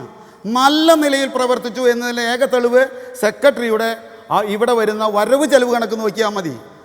എന്നാൽ ഈ ഭരണസമിതി വന്നിട്ട് അത് നശിപ്പിച്ച് നാരായക്കല്ലെടുത്തിട്ട് വീണ്ടും ഭരണസമിതിയിൽ തിക്കും തിരക്കും ബഹളമായിട്ടാണ് അതിന് ഫണ്ട് വെച്ചത്. എന്നാൽ ഭരണസമിതി അറിയാതെ അത് പകുതി മുറിച്ച് തരം മാറ്റിയത് പഞ്ചായത്ത് അജണ്ടയിൽ പോലും ഇല്ലാത്തൊരു സംഭവമായിരുന്നു. അത് ഞങ്ങൾ വിവരാവകാശം വെച്ച് കണ്ടുപിടിച്ചു. നമ്മൾ പറയുന്നത് പേരേപാറ വിനോദസഞ്ചാരം എന്ന് പറഞ്ഞുകൊണ്ട് ഒരു വ്യക്തിയിൽ നിന്ന് പിടിച്ചെടുത്തിട്ട് നാളുകൾ 6-7 വർഷമായിട്ടും 1 രൂപ വയ്ക്കാനോ അവിടെ ഒരു മരണം സ്വന്തമായി തെക്കങ്കര പഞ്ചായത്ത് വാങ്ങിക്കാൻ കഴിഞ്ഞു. അതിൽ മരങ്ങളെല്ലാം വീണ് കിടന്ന് മുറിഞ്ഞ് ഒഴുകി മത്സ്യം പിടിക്കാൻ പോയിരുന്ന ഒരു സഹോദരൻ അതിൽ കുറ്റി കയറി മരണപ്പെടുക ചെയ്ത്. അതാണ് പിടിച്ചെടുത്ത ഒരു വിനോദസഞ്ചാര. അപ്പോൾ നേരത്തെ ഈ BJP അംഗം പറഞ്ഞ പോലെ തന്നെ ഭരണസമിതി അറിയാതെ എന്ന് പറയുമ്പോൾ ഉദ്യോഗസ്ഥ ഭരണമാണ് ഇവിടെ നടക്കുന്നത്. അല്ല, ഭരണസമിതിയിൽ പറഞ്ഞത് ശ്മശാനം നവീകരിക്കണമെന്നാണ്. എന്നാൽ ആ നവീകരണത്തിന് പകരം അത് പകുതി സ്ഥലം മുറിച്ചു മാറ്റിക്കൊണ്ട് മതിൽ കെട്ടുകയാണ് ചെയ്തത്. അതിനെതിരെയാണ് ഞങ്ങൾ ശബ്ദിച്ചത്. അവിടെ അനാശാസവും അവിടെ പന്നിവേട്ടയും മാൻവേട്ടയും ഒക്കെ നടന്ന് പലവട്ടം പോലീസുകാർ വന്ന് അവിടെ കേസുകൾ വരെ രജിസ്റ്റർ ചെയ്തിട്ടുണ്ട്. ഇന്ന് അത് ഒരു അനാഥപ്രേതമാണ്. അതുപോലെ തന്നെ വിരുപ്പാക്കയിൽ ഈ പഞ്ചായത്തിന് തൊഴിൽ നികുതി കിട്ടിയിരുന്ന ഒരു സ്പിന്നിംഗ് മില്ലുണ്ടായിരുന്നു, തൃശ്ശൂർ കോപ്പറേറ്റീവ് സ്പിന്നിംഗ് മില്ല്. തൊഴിലാളികൾ പട്ടിണികളായിട്ട് 2 വർഷത്തോളാവാൻ പോണു. ഈ സംസ്ഥാന സർക്കാരോ പഞ്ചായത്തോ ത്രിതല സംവിധാനമോ ഒരു നോക്കുകുത്തിയെ പോലെ അത് അവിടെ പൂട്ടിക്കിടക്കുകയാണ്. അവിടുത്തെ ജനങ്ങൾ ഇന്ന് പട്ടിണിയാണ്. അതിലേക്കുള്ള ഒരു മറുപടി പ്രസിഡന്റ് ഭാഗത്തു നിന്നാണ്. കാരണം വ്യവസായ സ്ഥാപനങ്ങൾക്ക് വ്യവസായ സൗഹൃദ സംസ്ഥാനമെന്നാണ് കേരളം ഇപ്പോൾ ഈ ഒരു LDF ഭരണകാലത്ത് പറയുന്നത്. അത്തരത്തിലേക്കുള്ള വ്യവസായ സൗഹൃദമായിട്ട് പഞ്ചായത്തിൻ്റെ ഭാഗത്തു നിന്ന്, ഒപ്പം തന്നെ ഈ തനത് ഫണ്ട് കാര്യത്തിൽ തെക്കങ്കര പഞ്ചായത്തിൻ്റെതായിട്ട് എന്തൊക്കെ പദ്ധതികളാണുള്ളത്? എന്തെങ്കിലും തനത് നികുതിക്കപ്പുറത്തേക്ക്, നികുതി പിരിവിനപ്പുറത്തേക്ക് എന്തൊക്കെയാണുള്ളത്? വിരുപ്പാക്ക മില്ല് നമുക്കറിയാം, സ്റ്റേറ്റിൽ തന്നെ പരിശോധിച്ചാൽ ഈ കോപ്പറേറ്റീവ് മില്ലുകൾ പൊതുവെ വലിയ തകർച്ചയുടെ പ്രതിസന്ധിയുടെ കാലഘട്ടത്തിലാണ്. കാരണം അതിൻ്റെ ബിസിനസ് എന്ന് പറഞ്ഞാൽ ഉൽപ്പന്നങ്ങൾക്കൊന്നും വേണ്ടത്ര വിലയില്ല, വലിയ ചെലവ്, അതിൻ്റെയൊക്കെ ഭാഗമായി വലിയ പ്രതിസന്ധി ആ മേഖലയിലുണ്ട്. സംസ്ഥാന സർക്കാർ ഈ മില്ലിൻ്റെ ഒരു കഴിഞ്ഞ 20 വർഷക്കാലത്തെ അനുഭവം എടുത്താൽ വലിയ രീതിയിലുള്ള സാമ്പത്തിക സഹായം നൽകിക്കൊണ്ടാണ് അത് മുന്നോട്ട് ഇതുവരെ സഞ്ചരിച്ചു പോകുന്നത്. ഇപ്പോൾ ഒരു നവീകരണത്തിൻ്റെ ഭാഗമായി 32 കോടി രൂപയുടെ വർക്ക് അവിടെ കഴിഞ്ഞു. അതിൻ്റെ ഇടയിൽ ഇപ്പോൾ പുതിയ തൊഴിലാളികളെ വെച്ച് അതിൻ്റെ തുടർന്ന് പ്രവർത്തിക്കാൻ വേണ്ടി വ്യവസായ മന്ത്രിയുടെ കീഴിലൊരു ചർച്ച ഒക്കെ നടന്നു കഴിഞ്ഞിട്ടുണ്ട് കഴിഞ്ഞ ഒക്ടോബറിൽ. അതിൻ്റെ മാർച്ച് ഏപ്രിലോടുകൂടി അതിൻ്റെ ഒരു തീരുമാനം വരും, തുറക്കും എന്നാണ് നമുക്കറിയാൻ കഴിഞ്ഞിട്ടുള്ളത്. പൊതുമേഖലാ സ്ഥാപനമാണ് ഈ പഞ്ചായത്തായിട്ടും പ്രധാനപ്പെട്ട ഒരു പൊതുമേഖലാ സ്ഥാപനമാണ്. എത്രയും പെട്ടെന്ന് തുറന്ന് പ്രവർത്തിക്കണം എന്ന് തന്നെയാണ് എല്ലാവരുടെയും ആഗ്രഹം. പിന്നെ ഇവിടെ ഒറ്റ കാര്യം കൂടി, ഇവിടെ ഓൺ ഫണ്ടിൻ്റെ കാര്യം പറഞ്ഞു. ഇതൊരു ഗ്രാമപ്രദേശമാണ്. ഓൺ ഫണ്ട് എന്ന് പറയുന്നത് പ്രധാനമായും ടാക്സ് വഴി വരുന്ന പണമാണ് ഞങ്ങൾക്കുള്ളത്. മറ്റ് വ്യവസായ ശാലകളോ ഒന്നും വലിയ രീതിയിലില്ല. മറ്റ് കുറച്ച് സ്ഥാപനങ്ങളുണ്ട്, അതിൽ നിന്നുള്ള വരുമാനം കൂടിയാണ് നമുക്കുള്ളത്. തീർച്ചയായും ഈ അവസാന കാലഘട്ടത്തിലാണ് ഈ ഒരു ഭരണസമിതിയുടെ അവസാന കാലഘട്ടം എന്ന് പറയുക. ഈ ഒരു വർഷം എന്ന് പറഞ്ഞാൽ തദ്ദേശ തെരഞ്ഞെടുപ്പിൻ്റെ വർഷം കൂടിയാണ്. നിലവിൽ ഉള്ള പ്രവർത്തനങ്ങൾക്കും പദ്ധതികൾക്കും അപ്പുറം പഞ്ചായത്ത് പ്രസിഡന്റ് എന്ന നിലയിൽ, തലവൻ എന്ന നിലയിൽ ചെയ്തു തീർക്കാൻ അല്ലെങ്കിൽ ഇനിയൊരു നടപ്പിലാക്കാൻ ആഗ്രഹിക്കുന്ന എന്തെങ്കിലും കാര്യങ്ങളുണ്ടോ? ഞങ്ങൾ നിലവിലുള്ള കുടിവെള്ള പദ്ധതി പരമാവധി സമ്പൂർണ്ണമാക്കാൻ വേണ്ടി ശ്രമിക്കുകയാണ്. മറ്റൊന്ന്, നിലവിലുള്ള നേരത്തെ പറഞ്ഞ ജലജീവൻ്റെ റോഡുകൾ ഉൾപ്പെടെ റീസ്റ്റോറേഷൻ നടത്തി എല്ലാ റോഡും ടാർ ചെയ്ത് പൂർത്തീകരിക്കണം എന്നാണ് തെരഞ്ഞെടുപ്പിന് മുമ്പ് ആഗ്രഹിക്കുന്നത്. അതുപോലെ തന്നെയാണ് ഇവിടെ സംരംഭം, പുതിയ തൊഴിലവസരങ്ങൾ, പുതിയ കാലഘട്ടത്തിൽ കോവിഡിന് ശേഷം തൊഴിൽ സാധ്യത വലിയ രീതിയിൽ കുറഞ്ഞിട്ടുണ്ട്. സംസ്ഥാന സർക്കാർ സംരംഭകത്തെ വർഷമായി കഴിഞ്ഞ വർഷം ആചരിച്ചു. ഈ വർഷം ഒരു 50 പേർക്ക്, എന്നിട്ട് 50 കുടുംബങ്ങൾക്ക് വരുമാനം ഉണ്ടാക്കാൻ കഴിയാവുന്ന രീതിയിൽ സബ്സിഡി കൊടുത്ത് ഒരു 40 ലക്ഷം രൂപ ആ മേഖലയിൽ വകയിരുത്തിയിട്ടുണ്ട്. കുടുംബശ്രീയെ പ്രയോജനപ്പെടുത്തണം പരമാവധി എന്ന രീതിയിലാണ് അതിനെ ഉപയോഗപ്പെടുത്തി ചിന്തിച്ചിട്ടുള്ളത്. ഇങ്ങനെ പഞ്ചായത്തിലെ കാർഷിക മേഖല, ഈ പറഞ്ഞ കാർഷിക മേഖലയിൽ എന്തെങ്കിലും കുറവുകളുണ്ടെങ്കിൽ അതുൾപ്പെടെ പരിഹരിച്ച്, കുടിവെള്ള പ്രശ്നം പരിഹരിച്ച്, റോഡിൻ്റെ പ്രശ്നം പരിഹരിച്ച്, ലൈറ്റിൻ്റെ പ്രശ്നം പരിഹരിച്ച് മുന്നോട്ട് പോകും എന്ന് തന്നെയാണ് ആ ഒരു ആത്മവിശ്വാസം ഞങ്ങളെ സംബന്ധിച്ചിപ്പോൾ. അതിനുള്ള ഫണ്ട് നിലവിലുണ്ട്. ഈ പറഞ്ഞ എയുടെ ചെറിയ പ്രയാസങ്ങളൊക്കെ ഞങ്ങൾക്കിപ്പോൾ ഉണ്ട്, സ്വാഭാവികമാണ്. അത് വെച്ച് ഞങ്ങൾ ഇതെല്ലാം പൂർത്തീകരിക്കും എന്ന കാര്യത്തിൽ അതാണ് ഭരണസമിതിയുടെ ആത്മവിശ്വാസം. ഫണ്ട് ഉണ്ട് എന്ന് പറയുന്നത് പച്ചക്കള്ളമാണ്. 75 പേർക്ക് ഇവിടെ ഭവന പുനരുദ്ധാരണം എന്ന് പറഞ്ഞ് ജനറൽ കൊടുത്തതിൽ 35 പേർക്കാണ് ഫസ്റ്റ് വീട് കൊടുക്കാൻ കഴിഞ്ഞിട്ടുള്ളൂ. 24-25 പദ്ധതി പാതി വഴിയിൽ നിൽക്കുമ്പോഴാണ് 25-26 വികസന സെമിനാർ ചേർന്നത്. എവിടുന്ന് കണ്ടെത്തും ഈ പണം? 24-25 ഗ്രാൻഡ് ഒന്ന് കിട്ടാൻ കഴിയില്ല. ഇങ്ങനെ തൊട്ടതൊക്കെ പാതി വഴിയിൽ നിൽക്കുന്നത് പൂർത്തീകരിക്കാൻ വേണ്ടി എന്ത് ചെയ്യുമെന്നാണ് ചോദിക്കുന്നത്. 25-26 പുതിയത് പണി തുടങ്ങുമെന്നാണ് പറയുന്നത്. 24-25 പാതി വഴിയിലാണ്. SC കുടുംബങ്ങൾക്ക് വേണ്ടി ഭവന പുനരുദ്ധാരണം കൊടുത്തതും ഒരു ഗഡു കൊടുത്തിട്ട് പാതി വഴിയിൽ പലിശയ്ക്ക് പണം മേടിച്ച് അവരത് പൂർത്തീകരിക്കാൻ കഷ്ടപ്പെടുമ്പോൾ ഈ പഞ്ചായത്തിൽ ഇതിനു മുൻപ് ഈ പ്രസിഡന്റുള്ള കാലത്ത് തന്നെ ഇതിന് വാല്യുവേഷൻ എന്നൊരു സംഭവം, ഫുൾ എസ്റ്റിമേറ്റ് ഉണ്ടാക്കുന്നത് കുടുംബത്തിൻ്റെ ആ വ്യക്തി എഴുതി തീർത്ത് പഞ്ചായത്ത് മെമ്പറുടെ സാക്ഷ്യപത്രം അടക്കം ഓവർസീർക്ക് കൊടുത്താൽ ഈ വാല്യുവേഷൻ കൊടുക്കുന്നതിന് പകരം ഇന്ന് പച്ചക്കൊള്ള നടത്തും പോലെ 500 രൂപ ഒരു സാധാരണക്കാരൻ്റെ പോക്കറ്റിൽ നിന്നും പിരിച്ചെടുക്കുകയാണ്.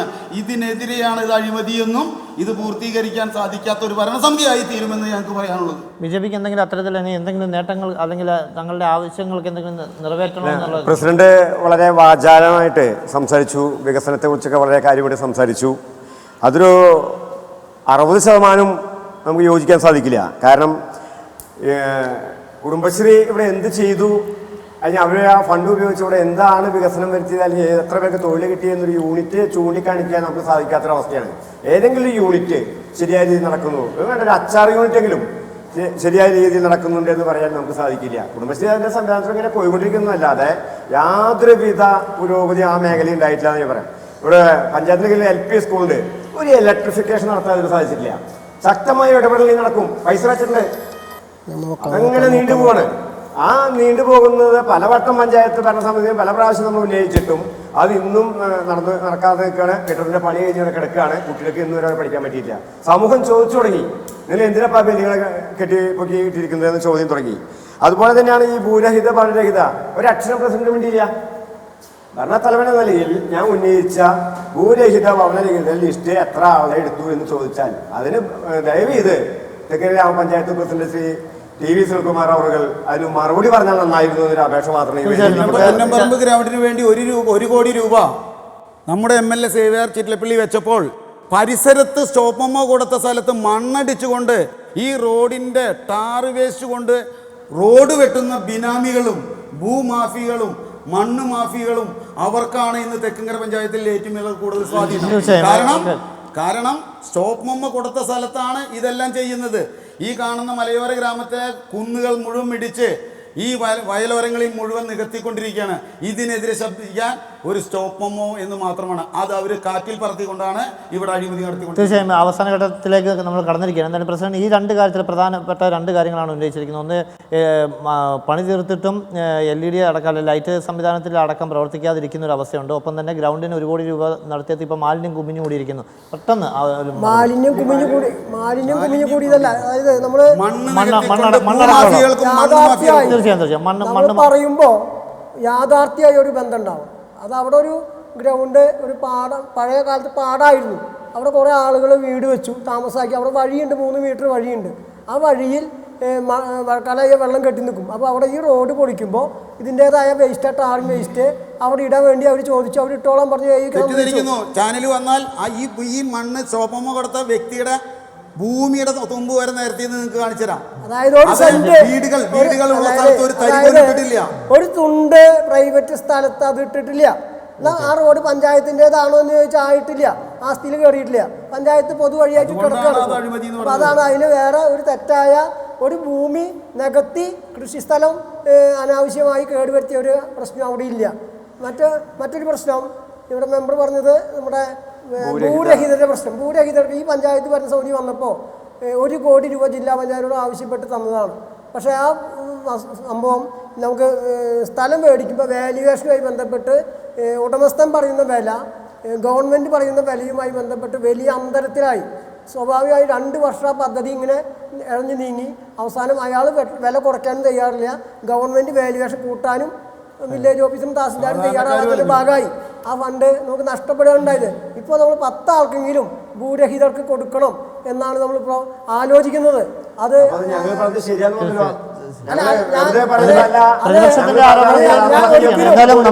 ഒരിക്കലും നിശ്ചയിച്ചിട്ടില്ല.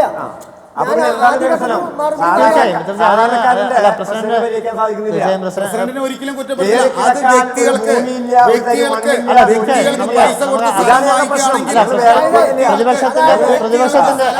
പണം പ്രതിപക്ഷത്തിന്റെ അതിന് കൃത്യമായ മറുപടി പറഞ്ഞു. കാരണം പ്രതിസന്ധി ഉണ്ടെന്ന് അക്കാര്യത്തിൽ വ്യക്തമാക്കി. എനിക്കൊന്ന് ഒരു കാര്യത്തിലൂടെ ഉത്തരം കിട്ടാമെന്ന് തോന്നില്ല. കെട്ടിടങ്ങൾക്ക് പെട്ടെന്ന് അതിലേക്കൊന്ന് കടന്നാൽ നമുക്ക് പൊതുവിൽ കുടുംബശ്രീയുടെ പ്രശ്നം എന്താ വെച്ചാൽ ഇപ്പോൾ നമുക്ക് ഏകദേശം ഒരു 10ഓളം കുടുംബശ്രീകൾ, എല്ലാവരും 10ഓളം കുടുംബശ്രീയിലെ 10 സംരംഭം നമുക്ക് എടുത്ത് പറയാൻ കഴിയും. അതല്ലാതെ വ്യാപകമായി കുടുംബശ്രീ സംവിധാനത്തിനകത്ത് ഇങ്ങനെ സംരംഭങ്ങളുണ്ടോ എന്ന് ചോദിച്ചാൽ നമ്മൾ നിലവിൽ കൊടുത്തിരുന്ന പോലെ പഴയ കാലത്തെ പോലെ ഇപ്പോൾ കൊടുക്കുന്നില്ല. ഈ വർഷമാണ്, കഴിഞ്ഞ വർഷം സംസ്ഥാന ഗവൺമെന്റ് സംരംഭകത്വ വർഷം എടുത്തപ്പോഴാണ് 20 കൊടുക്കാൻ തീരുമാനിച്ചത്. പല കുടുംബശ്രീകളും ഈ കുടുംബശ്രീയിൽ നിന്ന് ഒഴിഞ്ഞു പോവാണ്. കാരണം അഴിമതിയുടെ പേരിൽ ഈ ചില വാർഡുകളിൽ അതായത് കുടുംബശ്രീയുടെ ഇപ്രാവശ്യം 40 എണ്ണം 40 സംരംഭത്തിന് പണം നീക്കി വെച്ച് സബ്സിഡിയാണ്. ബാങ്കുമായി ബന്ധപ്പെട്ട് ഉള്ള ലോണാണ് അവർക്ക് ബാങ്ക് വഴി കൊടുക്കുക. ആ 40 എണ്ണം എന്ന് പറഞ്ഞാൽ നമുക്കിപ്പോൾ അത് 40 എണ്ണം നാളെ വരും എന്ന് നമുക്കിപ്പോൾ പറയാൻ പറ്റില്ല. അതിൻ്റെ അവരുടെ അപേക്ഷ സ്വീകരിക്കണം, അതിൻ്റെ പരിശോധന കഴിക്കണം, സെലക്ഷൻ നടക്കണം, എന്നിട്ട് മറ്റു കാര്യങ്ങളിലേക്ക് പോകണം. പക്ഷെ നമ്മൾ പദ്ധതി വെക്കുകയാണ് കുടുംബശ്രീയെ പ്രോത്സാഹനപ്പെടുത്താൻ, സ്ത്രീകൾക്ക് ഒരു സ്വന്തം വരുമാനം ഉണ്ടാക്കാൻ കഴിയാവുന്ന ചില വ്യക്തികളിൽ ഒതുങ്ങിപ്പോയി പല കുടുംബശ്രീകളും ഈ പഞ്ചായത്തിൽ നിന്ന് തന്നെ കുടുംബശ്രീ ഒഴിഞ്ഞു പോയിട്ടുണ്ട്. എത്ര എണ്ണം വേണം? അധിക ആരോപണങ്ങളിലേക്ക് നമുക്ക് കടക്കാൻ സമയമില്ല. പെട്ടെന്ന് രാജാവ് തുണി വിട്ടിട്ടില്ല എന്ന് ഞാൻ പറയും. കാരണം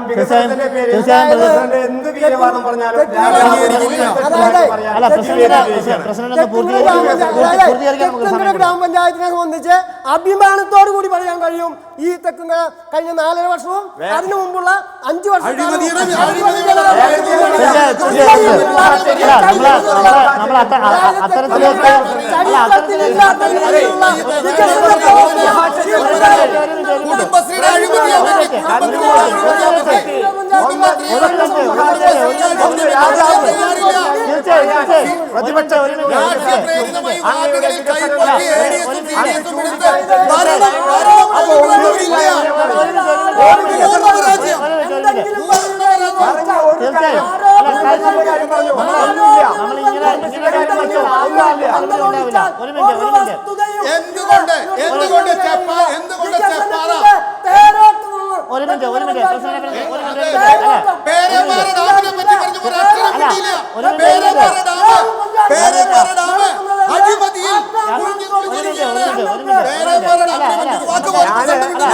ഞാനൊരു 3 കാര്യങ്ങൾ ചോദിച്ചോ.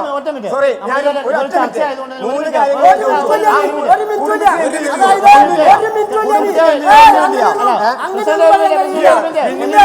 PF കൊടുത്താണ് ജീവിച്ചു പോകും. രാമേട്ട ഒരു മിനിറ്റ് നമ്മൾ ചർച്ച ആയതുകൊണ്ട് തന്നെ നമുക്കറിയാം കൃത്യമായിട്ട് മറുപടികളും വേണം. നമ്മളിങ്ങനെ ബഹളം വെച്ച് കഴിഞ്ഞാൽ കൃത്യമായ മറുപടിയില്ല. എനിക്ക് തോന്നുന്നത് ചോദിച്ചാനൊക്കെ കൃത്യമായ മറുപടി അല്ല.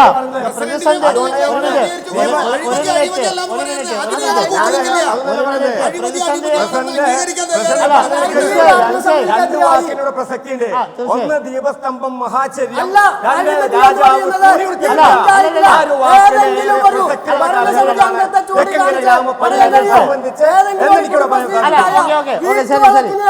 നിങ്ങളിങ്ങനെ പറയുന്നത് കുടുംബശ്രീക്കകത്തുണ്ടായ വീട്ടുവഴക്ക് പൊതുവിഷയം ഉന്നയിക്കാണ്. ഒരു കുടുംബശ്രീ യൂണിറ്റിൽ ആ യൂണിറ്റിലെ അഴിമതി കൊണ്ടുവരാൻ വേണ്ടി പ്രസിഡന്റിനോട് പറയാൻ കഴിയുന്നില്ല. ഒരു കുടുംബശ്രീയുടെ ഒരു വാർഡിലെ 13 പേരെ കൈ പൊക്കിക്കൊണ്ട് പാർട്ടിക്കാരെ ഉണ്ടാക്കിക്കൊണ്ട്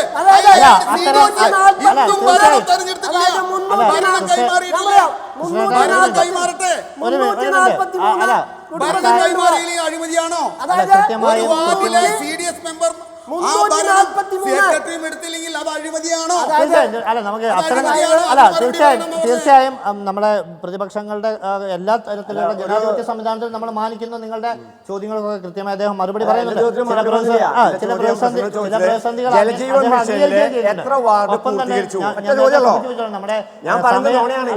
ജലജീവൻ മിഷന്റെ ഇത്രയും 5 വർഷം കൊണ്ട് എത്ര ജലജീവൻ മിഷന്റെ 14 വാർഡിലാണ് അതിന്റെ പണി. 17 കോടി രൂപയ്ക്കാണ് ജലജീവൻ മിഷൻ തെക്കുംകര ഗ്രാമപഞ്ചായത്തുമായിട്ട് അഗ്രിമെന്റ്. അതിൽ 50% തുക കേന്ദ്ര ഗവൺമെന്റ് ആണ്, 25% തുക സംസ്ഥാന ഗവൺമെന്റ് ആണ്. ആ ടെൻഡർ എടുത്ത തമ്പി എന്ന് പറയുന്ന കരാറുകാരന് പണം ലഭിക്കാത്തതിന്റെ ഭാഗമായി ആരുടെ തെറ്റ്? പൊതുജനങ്ങളുടെയാണോ? കേന്ദ്ര ഗവൺമെന്റ് അതിന്റെ ഭാഗമായി കരാറെടുത്ത കരാറുകാരന് ഈ പഞ്ചായത്തിൽ മാത്രമല്ല വേറെ ആൾക്ക് പണിയുണ്ട്. അയാൾക്ക് വലിയ സംഖ്യ ഈ 2 മേഖലയിൽ നിന്ന് കിട്ടാനുണ്ട്. അതിന്റെ ഭാഗമായി അയാൾക്ക് പണിയെടുത്താൽ ആളുകൾക്ക് കൂലി കൊടുക്കാനില്ല. ആ സംഖ്യ കിട്ടുന്ന മുറയ്ക്ക് ചെയ്യാമെന്നാണ് കഴിഞ്ഞ ദിവസം തൃശ്ശൂരിൽ ചേർന്ന എക്സിക്യൂട്ടീവ് യോഗത്തിൽ അയാൾ നമ്മളോട് പറഞ്ഞത്. ഓക്കെ, ശരി. അപ്പൊ നമുക്ക് സമയപരിമിതി ഉള്ളത് കൊണ്ടാണ്. കാരണം തീർച്ചയായും ചർച്ചകൾ പഞ്ചായത്തിലെ പണികൾ ഒരു ജലജീവൻ മിഷൻ കരാറുകാരൻ മാത്രമല്ല, തീർച്ചയായും അത്തരം കാര്യങ്ങളിലേക്ക് എല്ലാ തരത്തിലുള്ള പ്രതിസന്ധികളും